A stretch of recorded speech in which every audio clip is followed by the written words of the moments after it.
Boa tarde para vocês. É um grande prazer estar novamente aqui no TV Mulher para falar um pouquinho mais sobre a saúde feminina. No programa de hoje, falarei sobre a síndrome da bexiga dolorosa, também conhecida pelo nome de cistite intersticial.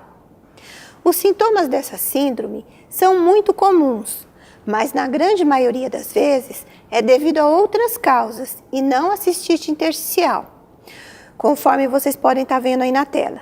Então vamos lá para os sintomas. É uma dor na bexiga que piora quando ela está cheia e que melhora quando ela está vazia. É uma dor que pode ou não ser constante e se apresenta como queimação, cólica ou pressão, mas existem pacientes que não têm dor. Na maioria das vezes, a dor é na localização da bexiga, mas ela pode se espalhar para a região inguinal, lombar, vaginal ou retal. Um outro sintoma é o aumento no número de vezes em que a mulher urina, em pequenas quantidades, tanto durante o dia como durante a noite. Também pode ocorrer urgência miccional, que é o caso daquela mulher que, do nada, tem uma vontade muito forte de urinar, fazendo com que ela precise ir correndo ao banheiro. Então, as pacientes que têm cistite intersticial, qualquer lugar que elas vão, num shopping que seja, a primeira coisa que elas fazem é procurar onde fica o banheiro, porque na hora que dá vontade elas têm que correr para o banheiro. Para essas mulheres é até difícil pensar em viajar. É como se essa mulher, literalmente, precisasse carregar o banheiro consigo. Os sintomas dessa síndrome são muito comuns, mas na grande maioria das vezes é devido a outras causas e não a cistite intersticial.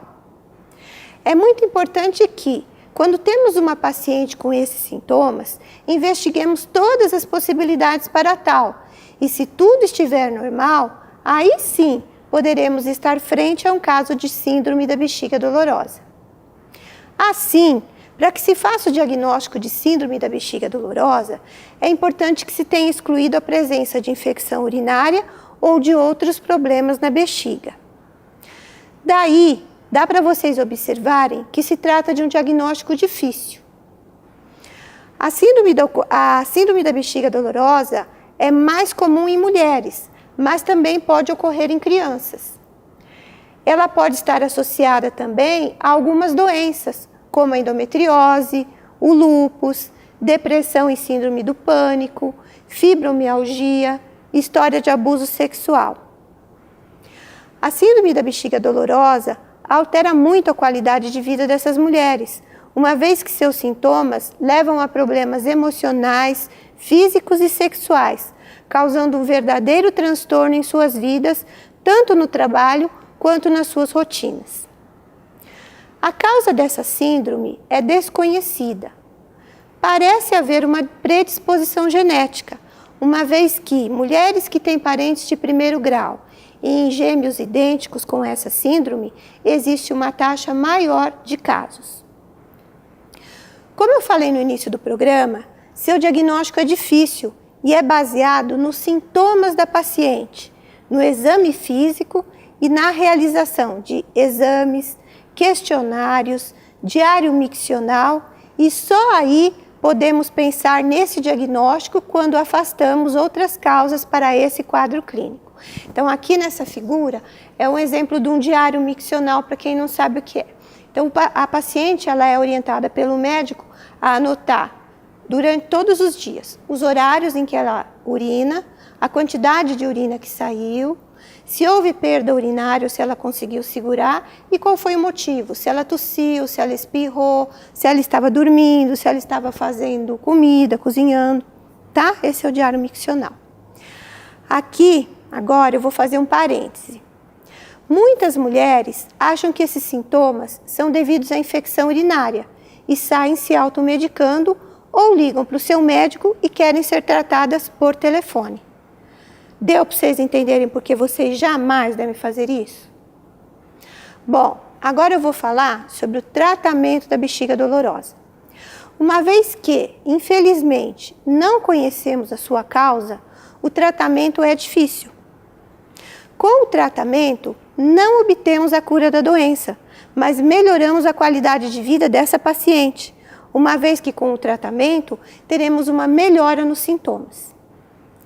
Há vários tipos de tratamento. O primeiro tratamento que fazemos é o tratamento chamado comportamental. Nele, explicamos para a paciente a sua doença, orientamos a controlar a ingestão de líquidos, além de programar as micções. É importante também diminuir o estresse, evitar atividades que pioram a dor, evitar ingestão de bebidas ácidas, café, chá, bebidas alcoólicas ou gaseificadas, vinagre, ingestão de tomates, adoçantes artificiais ou alimentos que a paciente note que, ao ingeri-los, os sintomas pioram.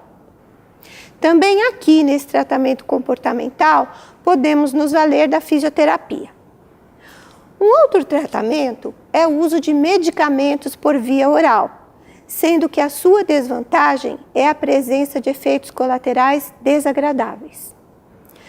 Quando o tratamento comportamental ou medicamentoso via oral falham, ou quando houver piora dos sintomas, podemos fazer o tratamento intravesical, que consiste na aplicação de medicamento diretamente na bexiga, através de sondagem uretral ou até mesmo realizamos hidrodistensão da bexiga com cistoscopia.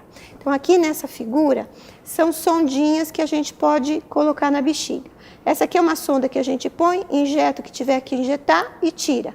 E essa nós chamamos de sondinha de demora porque ela tem um balãozinho que a gente enche o balão e ela fica ali. Na próxima figura vocês vão ver como é. Então, ó, você colocou a sonda, ó, aqui é a bexiga, aqui é a uretra. A sonda está colocada aqui. Essa aqui é uma sonda sonda de demora, que é aquela que a gente enche o balãozinho, por quê? Se o paciente se levantar e mexer, não tem problema de sair. Então, quando a gente vai injetar alguma coisa dentro da bexiga, a gente usa essas sondas e injetamos o medicamento. Se a paciente já estiver sondada por alguma razão, é esse tipo de sonda, senão é outra sonda que tira logo em seguida. Há outras possibilidades de tratamento que vocês podem ver aí na tela, como a aplicação da toxina botulínica, neuromodulação e eletroestimulação. Aqui nessa figura é um exemplo de aplicação da toxina botulínica. Então, aqui é a uretra, aqui é a parede da bexiga. Então, ó, aqui é uma agulha que entra por aqui, né? Pontinho por pontinho vai injetando a toxina, que é um dos tipos de tratamento. A escolha do tratamento a ser utilizado deve obedecer essa ordem.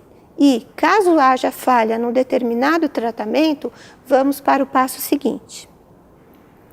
Agora, é importante salientar que, em alguns casos, associamos os tratamentos, a fim de se obter uma melhora mais efetiva dos sintomas, uma vez que a bexiga dolorosa, infelizmente, não tem cura.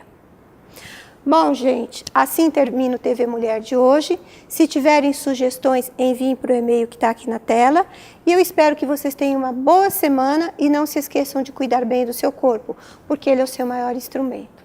Tchau!